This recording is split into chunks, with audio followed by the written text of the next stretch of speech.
Okay. Yeah, me too. Here we go. Okay. All right. Well, so you and I are just chatting away, and like I said, I could have talked to you for 3 hours. I'm like, wait, we have to hit record.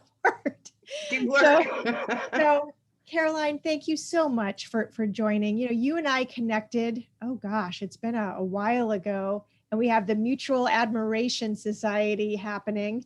And I love your Facebook page, Human Trafficking Awareness, No Trafficking Zone. And Yeah. you do such a great job of, sometimes the trafficking Facebook pages, they'll put some titillating something up there, but it was 5 years old or something. Yours is always up to Yeah. date. I see this story, I check the date of the story, and it's always up to Yep. date, pertinent information.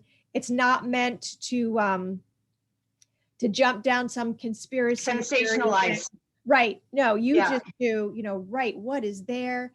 And as survivor sister to survivor sister, you've reached out to me and, how can I help? And hey, you're doing your group. What I do groups. Let me know if you need me. Like, you are just a badass, cool chick. And I'm so glad.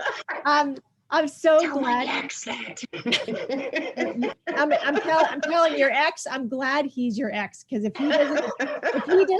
if he or she does not appreciate the beauty of who you are, bye-bye, somebody else will. And I see that, and I see the cat. You said the cat's name is Lucy? Oh, yes. Hi, Lucy. Can you see her? No. Oh, you can see Yeah, her. Yeah. She's photobombing us. I love that. So let's jump in. We were talking about being somebody who has gone through, as a survivor, you have gone through your trauma, and then there's this bridge of getting from where you are to where you were to where you are now, and now you're thriving. You're healed enough that you're able to give so much to other people. You're leading groups. You're just a beautiful spirit. And I want to know a little bit. I love being alive now. Right? I love being alive now. Yeah. So that just by I itself. can't say it was always like that, but I do now. Yeah. I get that truth. Took 40 something years for me to. I know, right? There. So I'm going to give you the microphone. Here it is. I got it. All right. Okay, so do you want to know? Okay, so I was born in South Africa, went to England, came to Canada, lived in South America for 2 years, Punta del Este, Tierra del Fuego, all over, came back to Canada, went to South Africa during apartheid, and fought the government there. And I was held under Section 17, which is actually considered the Terrorism Act back then, for fighting apartheid, and tortured. Because I will not advocate or support any system that advocates for the subjugation of another human being. Just won't. Yeah. Left because of that and came back to Canada. And it's ironic that I fought slavery to come and get trafficked here. Interesting. For me, that's yes, the irony has not escaped me. I was 35 when I got trafficked.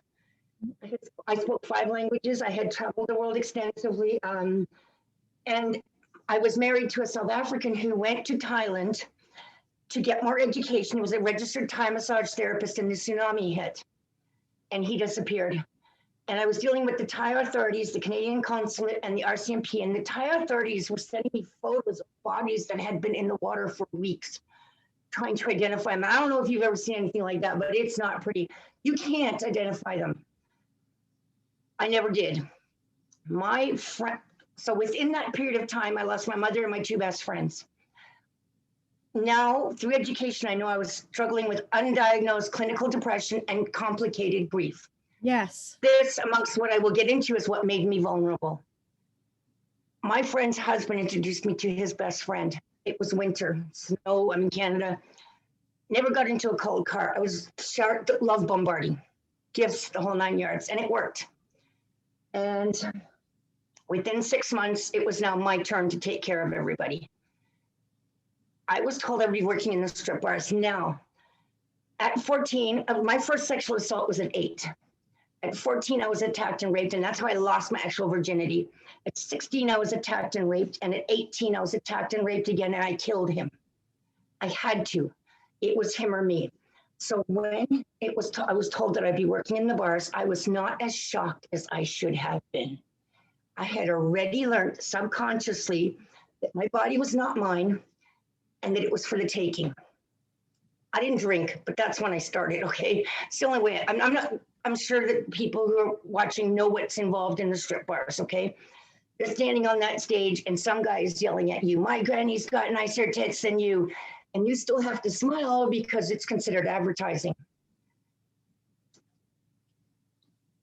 At one point I said to him, I can't do this anymore because I wasn't raised I was trafficked for 8 years. Okay, so I'm going to make that story short because I want to talk about the good more. And that's when all my toes were broken and my nipples were amputated as punishment. I was then forced to work out of a car and live out of a park. Some days I got lucky and it was a porta-poo. Otherwise, there was nothing. I'll never forget, he parked under a caterpillar, a tree that had a caterpillar's nest. And a caterpillar fell out of the tree down the crack of my bum. And I didn't know what it was. And I'm like, oh, something. And I realized I'd squished this caterpillar. And I had nothing to clean it with. I had to walk around with this squished caterpillar there. So when I talk, because I talk publicly a lot, and I talk to people, and I say, you walk into a public washroom, and there's a girl with her leg up on the sink shaving. Something got her there. Don't judge. Check your bias. No one is born thinking, I'm going to grow up to be shaving my legs in a public washroom.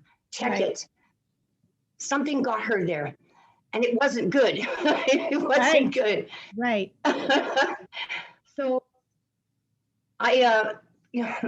people keep saying, why did she stay? Why doesn't she leave? They need to stop that and ask, why doesn't he stop hurting her? Once again, society puts the onus on the person who is struggling to fix it. We've done nothing wrong. And I need everyone to know, I went to a conference in Toronto on the psychopathology of traffickers. They have no conscience, but they have an astute and innate ability to sense vulnerability. Right. We didn't pick them, they picked us. Right. So we are not at fault in any way, form, or fashion. They saw us and they came for us. Right. And when you're starving, anything tastes good. And I'm talking about love, and I'm talking about companionship, and I'm talking about the need for family. When you're starving, anything tastes good. So it is never and has never and will never be our fault. They picked us. They saw us coming. I tell people that it's as simple as a group of, in America, the kids go to the mall before COVID, goes to the mall in little groups, little 13-year-old girls go in a group.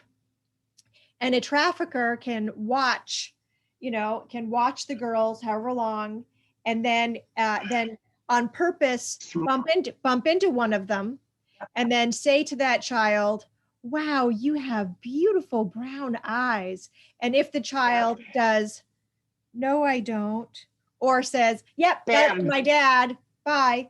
Just that little, the two different reactions from the child will tell the potential trafficker for that child everything that he or she needs to know about which one of the group is vulnerable. Yeah. It's that simple.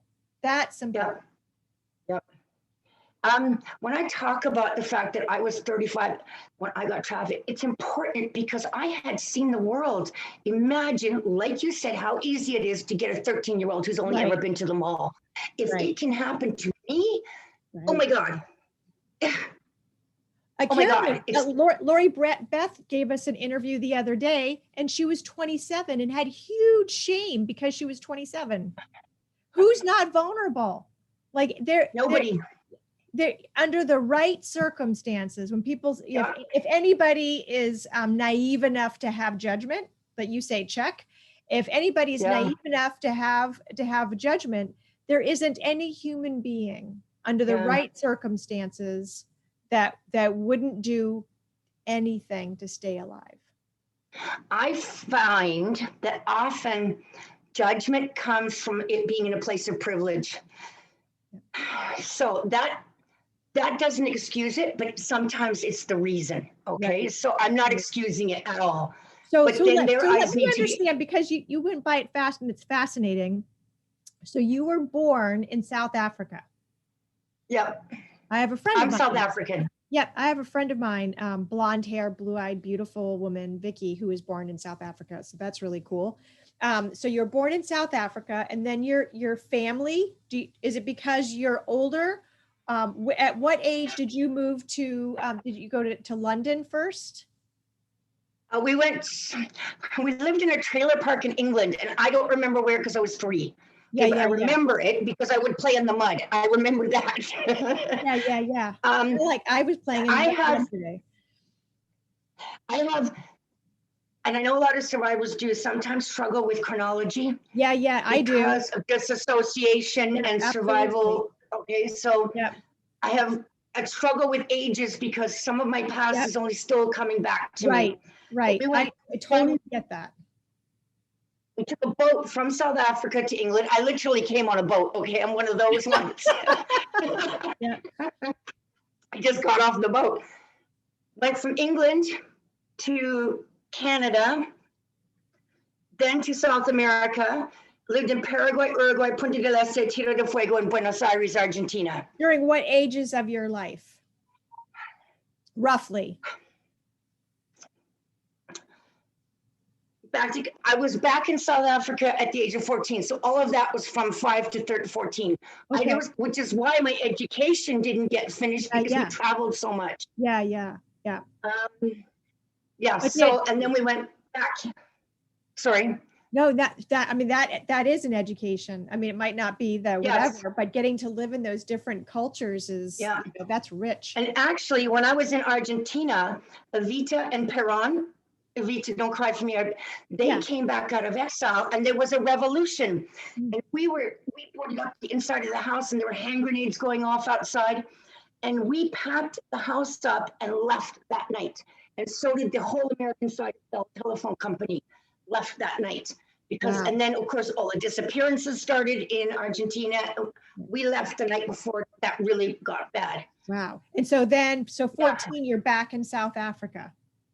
Yes. And you had already been sexually abused at 8.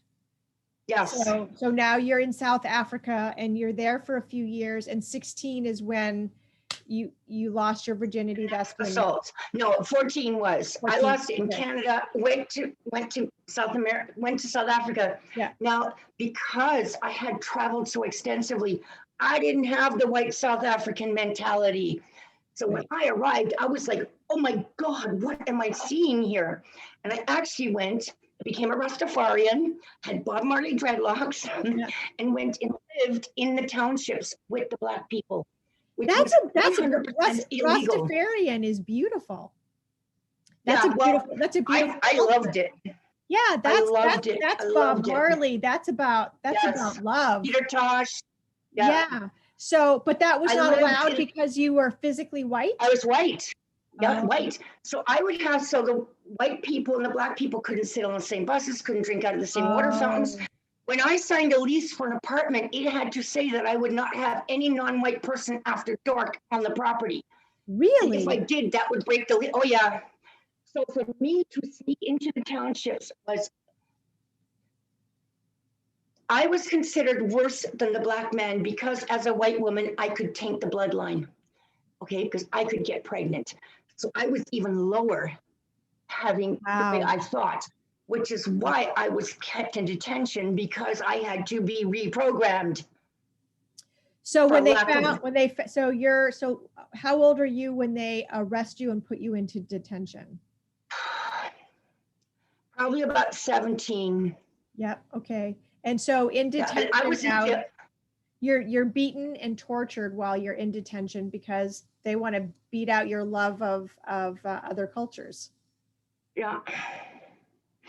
And needless to say, it didn't work. It just made me even more determined because I knew better. I hadn't been indoctrinated.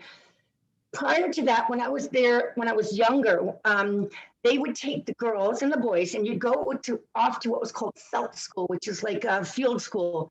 And they indoctrinated the girls for a week on a camping thing. We weren't allowed to wear the color red because that was the color of a fallen woman. We had to sing to the flag every morning. We had to do what's called the leopard crawl. You know, when you see the army guys crawling through the ground like this, under barbed wire, we had to do that. We had to stand guard. We were told, because at that time, South Africa was at war with Angola because it was communist. We were told that the reason why the men at the border were committing suicide was because we were abandoning them. The indoctrination that sovereign government owned all the media, the television, all the papers, everything. They had complete control over everything. And because I was off the grid, so to speak, and going into the townships and seeing the reality, I was a problem. Mm-hmm. I had 2 apartments, one I lived in and one I went to circuitously every day, and actually had my day in, but I would make the bed, I would unbed it. I mean, it was interesting. So you're there as a prisoner for how long? You're 17. They only kept me 2 weeks. Oh, that's awesome. all they needed. Awesome. So you're sorry. So you're sexually abused at 8. You are raped at 14. 17. Your apartheid is happening, and they take you for 2 weeks and try to beat you silly. So you will agree with them. They let you out. What happens now? It's so weird when you're in jail, and I know it wasn't time, but when you're in that environment, because they don't give you food for days, there's no toilet paper, the lights are on 48 hours, the lights are off 48 hours. When you walk out, it's like another dimension. Right. That makes sense. And every sound, and it's the sensory overload. And anyways, who did you have at that time to love you? No one. I had been already. Nobody. I was doing drugs by that stage. I was shooting up. I was doing needles. Yeah. Okay, and that's why I became arrested, because it got me off the drugs. And that's what took me away from all of that, because you don't do the Babylon stuff, okay? You did the Babylon water, the Babylon cigarette. No. And that's what it took for me to get back. So, I mean, that's not why I did it, because I love the stuff, but it's what it did for me. Yeah, that's beautiful. And so now, we'll fast forward to 35. You're in strip clubs. Your toes are broken. You are being forced to make money. You can't. There's not even a place. There's not even a bathroom for you to wash up. You're living out of a car. And from that situation, how long were you in that situation? 8 years. 8 years. Did you go back to drugs during that time? Yes, I know because drinking. Yes, I had been clean over 20 years. 20 years. Yep. And one night he stuck a crack pipe in my face and said, if you don't hit this, you will never sleep again. And anybody who's done drugs knows that one is not enough and one is too many. It was right back where I started. Right back, instantly back where I started. Yeah. So now I'm drinking and doing drugs. Yeah. And I've lost everything, my ID, all the usual. Yeah. I have my mother's ashes and some clothes. And prior to all of this, I had my shit together. I didn't know about social service agencies. I didn't know about Salvation Army. Why would I? I don't need them. Right. So I eventually phoned a domestic violence shelter, because it was, it was just, my mother's ashes disappeared, okay? And that was the straw that broke the camel's back for me, because to this day, I don't know where she is. Yeah. I now have the clothes on my back and an addiction. Yeah. And the shelter got me there. But when I got there, they told me they had no room for me. I had to go back. Hate that. Phoned again, and they had a room for me. But because I had been there before, he knew where I was. Yeah. He proceeded to throw what's left of my belongings at the building. They then spoke to him through the microphones and said, leave the premises, sir, we're calling the police, which he did. But they then turned to, I only been there like 3 hours. They said to me, you can no longer stay here as your presence endangers all the other women. They then moved me to another shelter. 2 days into that stay, I fell ill with colitis, first diagnosed. was admitted to hospital. Now here, if you're away from the shelter for more than 2 nights, you're kicked out. So I'm discharged from the hospital on the front steps of the hospital with a quarter, and only one person in the world who I know will come and get me. Back you go. Back we go. People say, why doesn't she leave? I tried. Right. I tried. Right. Yeah. So I found out about the Salvation Army. So I stayed there, got found. Now all this time I'm thinking, he keeps finding me because he loves me. He loves $350,000. Yeah. But that took a few years for me to figure out. Okay. Yeah. You were cash cow. You were his ATM. Yeah. I could work a room, okay? Yeah. Back again. Third time, going up the fire escape, he's after me. An alert security guard picks up that something's not right, gets me behind the locked door and gives me to the social worker. Now, I did not disclose because I did not self-identify. Right. I did not know that that's what was happening. I knew I wasn't happy, and I knew I was doing stuff I didn't like. Yeah. She found the shelter. They agreed to take me back. Now, here in Canada, you get 24 days in a shelter. How are you supposed to get your life back in 24 days when for the first time in 8 years, I can actually exhale? All I wanted to do was sleep. Right. How? Yeah. So seriously. Yeah, so in Canada, you can get on what's called the priority list for government housing. In order to do that, through the domestic violence shelter, you need a letter from your landlord stating you were living with your abuser. My abuser was my landlord. Right. I saw women who'd been on life support go back because they couldn't get that letter. Yeah. I thought, in my infinite wisdom, I'll go to the motels and ask them. All of them said no except one, and he blackmailed me. Yeah. Unless you give me money, I'm not giving you that letter, and I'm going to tell him what you're doing. Yeah. I found the money and got the letter, okay? Yeah. Which meant that I got to housing. Now, the day they gave me the keys. That's fascinating. I want to stop you there. That's what Lori Beth said too. She went to the American consulate. They did not help her because the people at the American consulate were the locals, and the locals were terrified of the mob. So she had to, people said, I'll help you if you have sex with me. Yep. So there are people who, when you're trying to leave, the abusers are exploiting you in order to help you leave. Yes. Yeah. And that is me too. I mean, that is a common theme that people think, oh, you go to Salvation Army or you go somewhere and just like magic, everything's okay. And people are, everybody doesn't want to have sex with you. Have you ever heard of the band, the band Jane's Addiction? They have a song about a girl who's prostituted. She doesn't know what love is. She only knows when someone wants her. Yeah. Jane and I just thought that was profound. Yep. Profound. I love that song. Yeah. Yeah. Oh, Jane, I saw them in London, England. Oh my God, they were amazing. Yeah. Yeah. So I get my apartment. Yeah. Very low to the ground. I go on the balcony one day and I see a bag I've never seen before. I open it up. Inside are rubber gloves, duct tape, and a gun. I know I'm being warned. Okay, now I've met guys that have tattoos on their arms. Inside the tattoo is a rat with a line through it, and underneath it says rats are a dying breed. I was being warned. But I phoned the cops because what was I going to do with this gun? It's illegal in Canada to have a gun. Okay, this is very different here. They come. They're not the least bit perturbed by it. They say, oh, we find guys with these kits all the time. It's a home invasion kit or a rape kit. This is the world that we as women live in, okay? You don't even have to work in the sex trade. Just walk down the street and this is our reality. Right.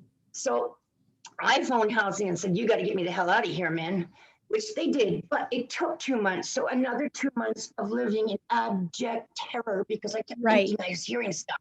Right. Which didn't, but I wasn't going to find out. Right. Right. So right. I got another place. I was on the 8th floor of a building, and you'd have to be Spider-Man to get to me. Now, for years, I kept saying, why me? Why me? Why me? Why is this happening to me? I went afterwards and got my grade 12 at 40. Okay, I went and did it. Here's my Yay! and Woo! Good for you. was the oldest. I was older than all my teachers. Okay. Then But you- I went but to you college did and I it. did three. I went to college and I did 3 programs: general arts and science, human services foundations, and social service worker. It took me. I had a 5-year plan because I'd heard about 5-year plans. I thought I'm going to go get a 5-year plan. Okay. Yeah. It took 6. But you did it. That's more than most Yes. people do. And it was so the why me. I should have caveated it with that, but why me? Why me? Through education, I learned what and how it happened to me. And through great self-introspection, why? It's so that I can do this work.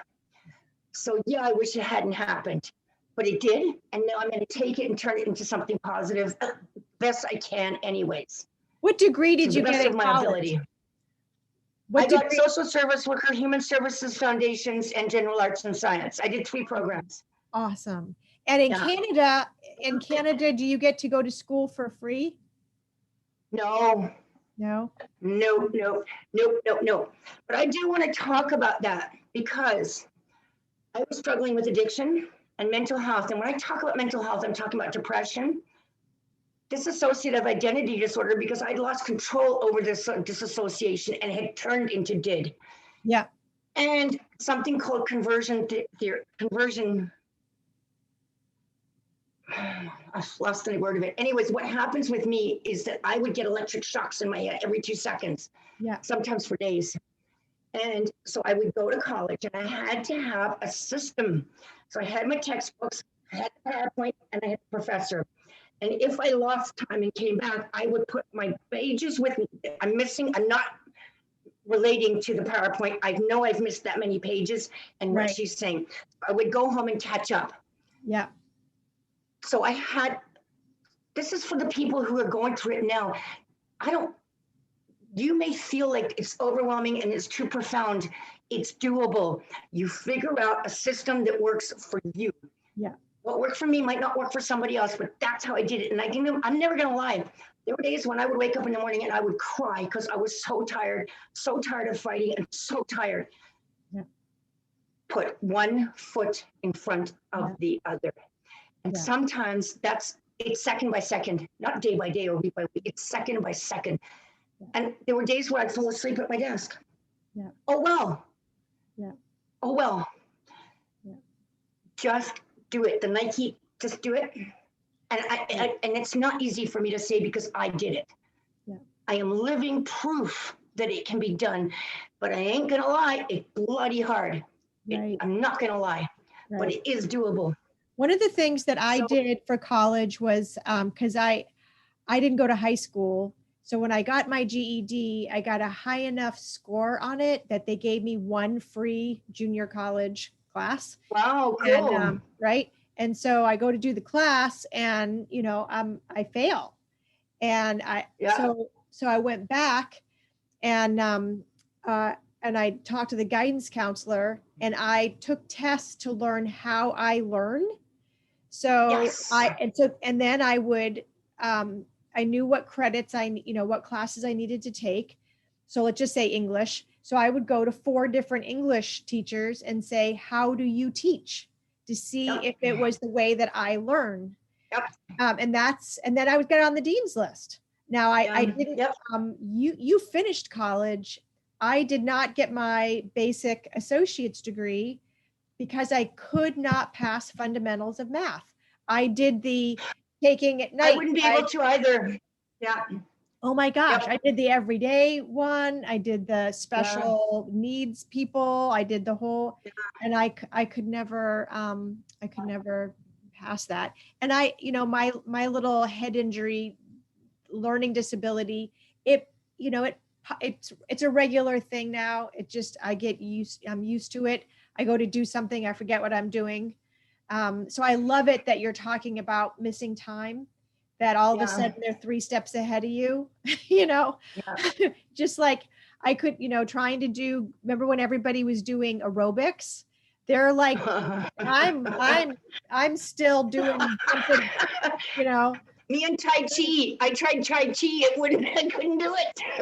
like, could you back up 5 steps? And people would get pissed. People would get pissed off. They were like, keep up with the class. And I'm like, I'm trying. I know. Trying.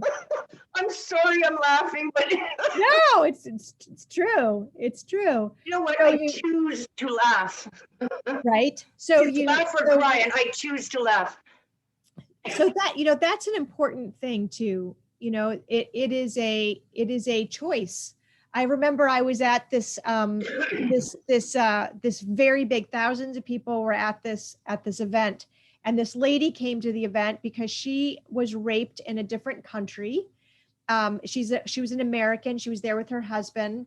She was raped by like a convenience store guy, and yeah. And her husband said, the police are corrupt. I think it's better for us just to go back to the United States and not report. Let's just get the hell out of here and get back to America. Yeah. So they did.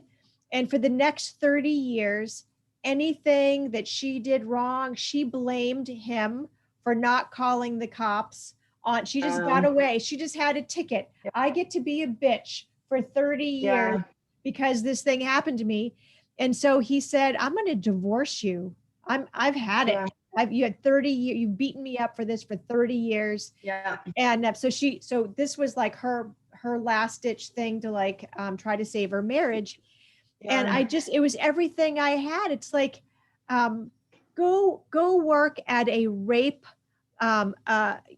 clinic and a rape crisis center and see, and see that one, rape is awful, but there are people who've been raped many times. There are people who are doing better than you are.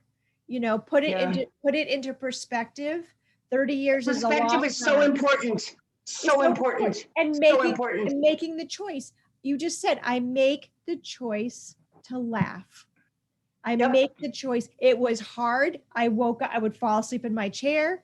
I would cry in the mornings because I was so tired. I didn't want to go, but I made myself go. And now no one can take away that education from me. You got 3 different things. Amazing. Yeah. Do you know what's funny? I would fall asleep at my chair, but my friend during an exam, I heard during the exam, she was like this in the exam, and we couldn't wake her up because you can't talk during an exam. So I never got that bad. So what did you do after you got your education? So you're living in. Okay, so during that whole time, I also volunteered at 5 different organizations here because I had no square. I made clothes. I had a clothing store in South Africa. I worked in restaurants under the table. I had no resume, so to speak. Right. So I volunteered at 5 different organizations, and I am also a certified community emergency response volunteer, and I'm trained to help first responders in the event of a man-made or natural disaster. And so I got all this training through volunteering at this one place. Like I've got certificates up the yin yang now from it. I volunteered at Salvation Army because that was 6 years of school, so 8 years. With the women who were court mandated, who were caught communicating or soliciting for the purpose. So I worked with the women voluntarily. I volunteered at a thing called Soul Food, which was devotion based, but we cooked a meal together and we sat and I volunteered. So I also became a peer tutor at the college. So I tutored. And I was just kept busy so that I didn't go back to that space, that place. Right. And I was meeting new people, and I was meeting people who had a joie de vivre, a zest for life. It's people, places, and things. Got it. And I had people saying, you think you're better than. No, I just know I am. Not better than you, but better than that. Yeah. Okay, because I'm not better than them. Right. I did everything and I've gone back, because I want to bring them out with me. Yeah. I'm not better than them. I'm better than that. Yeah. Big difference. I All love the that. difference. Yeah. All the difference. So I did volunteering for years and years and years, and then Salvation Army hired me. Now, what happened was I decided to start a drop-in for the women, and the place down the road here actually gave me the space on condition that I could get insurance. Because I'm not a registered charity, I couldn't get insurance. So now I'm like, blah, blah, blah. Salvation Army said, you know what? Bring your program to us and we'll hire you on contract. So I started the drop-in, which is called Cornerstone Dignity. In 2 years, the first 2 years, 19 women exited permanently, 5 were working full-time, 3 were in school. So it was a roaring success. But then COVID hit.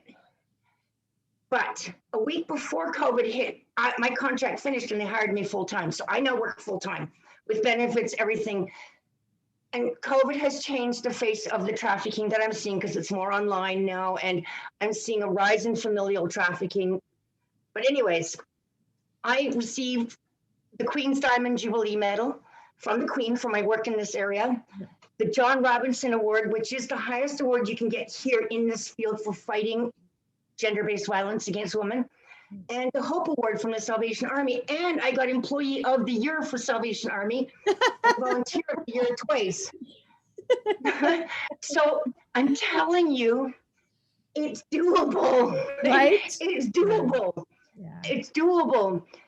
And I don't know what I told you about the program. It's based on 3 pillars. And the first one is to build transformational relationships, which means that they can walk in and leave their bag there and not worried about somebody stealing it.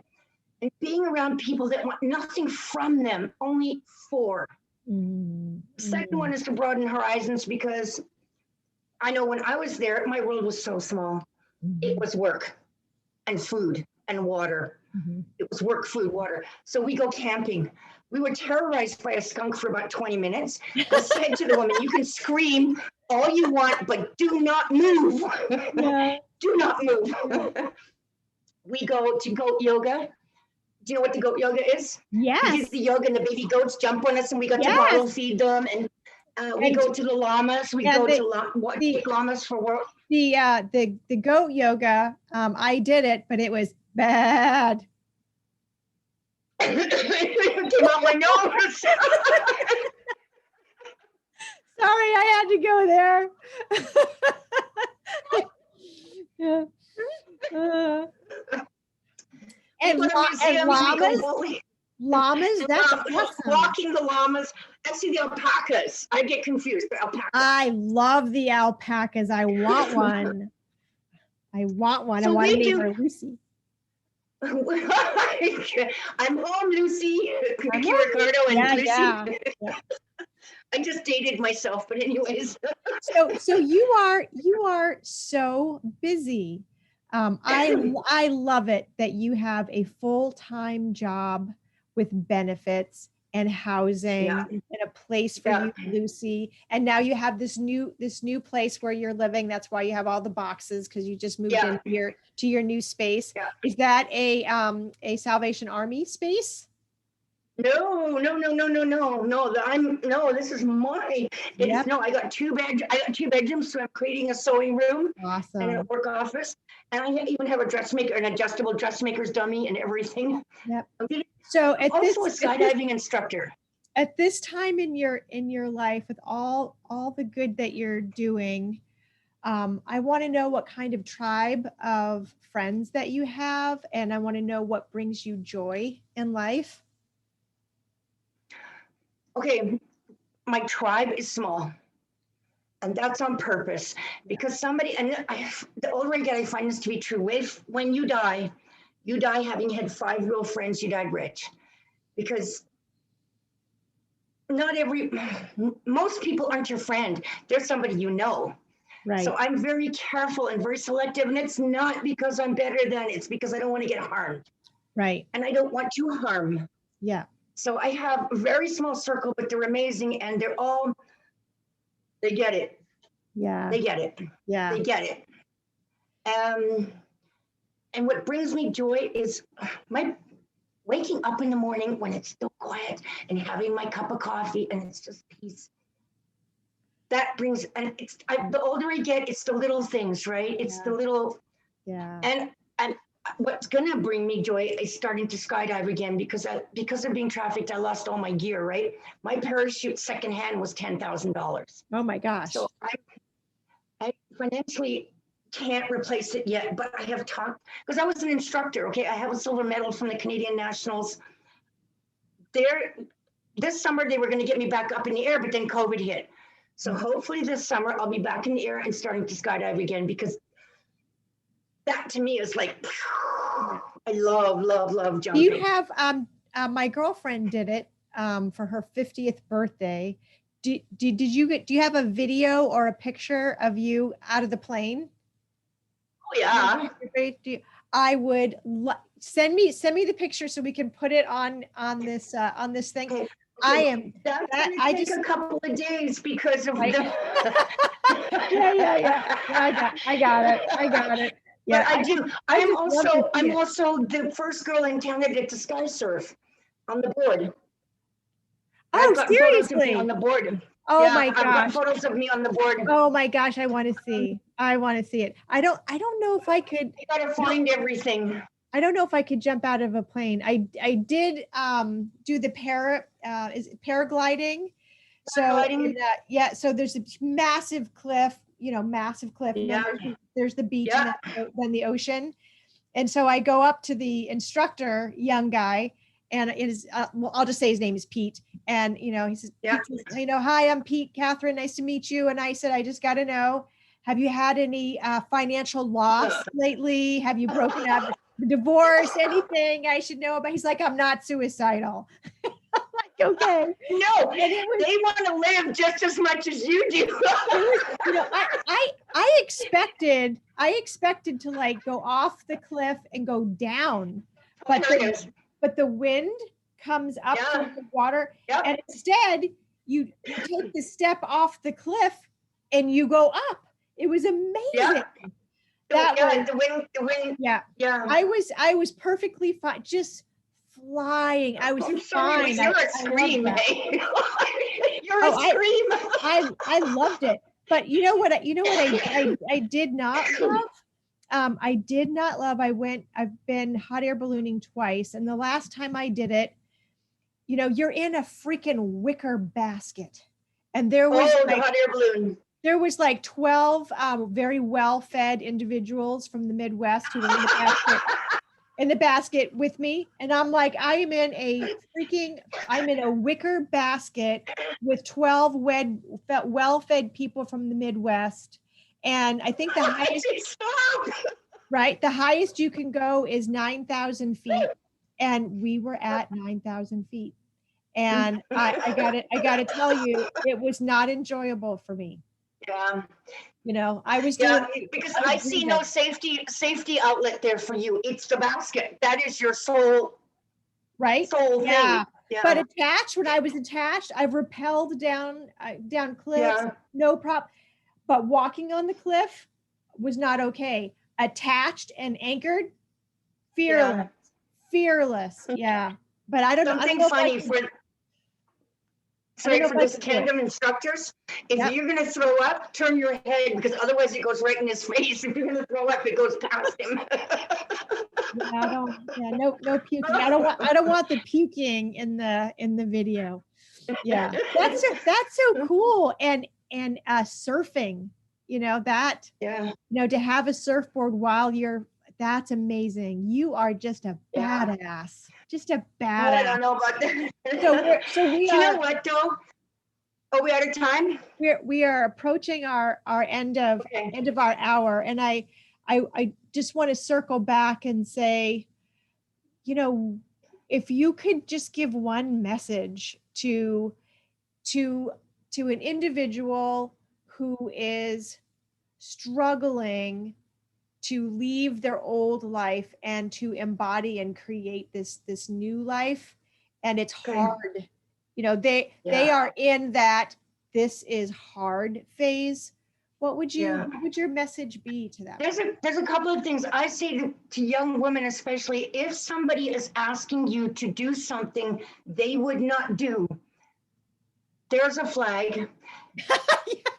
But you don't look at it that way when you're in it. Right, you You know, don't. when you're in it, you don't think like that. Yeah, it's true. And the next thing I want to say is it is worth it. And you are worth it. Yeah. And those really bad days, pick up the phone, reach out. Don't just hold it in. Yeah. We all need help sometimes. And even if it's just a pep talk, Yeah. do it. Do it. It's so, I promise you it's worth it. I promise you it's worth it. How are you doing with support where you're at? Do you Personally?